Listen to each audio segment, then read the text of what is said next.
Super league Kerala ഫുട്ബോളിൽ Forca കൊച്ചിക്ക് മിന്നും ജയം. 1-നെതിരെ 4 ഗോളുകൾക്ക് കണ്ണൂർ വാരിയേഴ്സിനെയാണ് കൊച്ചി തോൽപ്പിച്ചത്. ഒരു ഗോളിന് പിന്നിട്ട് നിന്ന ശേഷമാണ് കൊച്ചിയുടെ മിന്നും ജയം.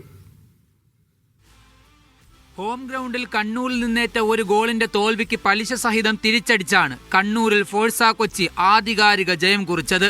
ടൂർണമെന്റിലെ കൊച്ചിയുടെ ആദ്യ ജയമാണ് കണ്ണൂരിലേത്. ഒരു ഗോളിന് പിന്നിട്ട് നിന്ന ശേഷമാണ് ഫോഴ്സ തിരിച്ചുവരവ് നടത്തിയത്. കളി തുടങ്ങി 4-ാം മിനിറ്റിൽ മുഹമ്മദ് സിനാനിലൂടെയാണ് കണ്ണൂർ മുന്നിലെത്തിയത്. 15-ാം മിനിറ്റിൽ സജീഷിലൂടെ തിരിച്ചടിച്ച കൊച്ചി മത്സരത്തിലേക്ക് തിരിച്ചെത്തി. ആദ്യ പകുതി അവസാനിക്കാൻ മിനിറ്റുകൾ ബാക്കി നിൽക്കെ 2ാം ഗോൾ നേടി കൊച്ചി ലീഡ് നേടി. 34-ാം മിനിറ്റിൽ നിജോ ഗിൽബർട്ടാണ് കൊച്ചിയെ മുന്നിലെത്തിച്ചത്. ഇടവേളയ്ക്ക് ശേഷം ചെറിയ മാറ്റങ്ങളുമായി എത്തിയ കണ്ണൂരിനെതിരെ കൊച്ചി വീണ്ടും ലീഡ് ഉയർത്തി. 48-ാം മിനിറ്റിൽ നിജോ 2ാം ഗോൾ നേടുകയായിരുന്നു. 66-ാം മിനിറ്റിൽ അബിത്തിലൂടെ കൊച്ചി ഗോൾ പട്ടിക പൂർത്തിയാക്കി.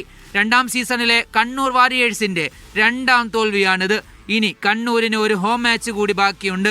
മീഡിയ 1 കണ്ണൂർ.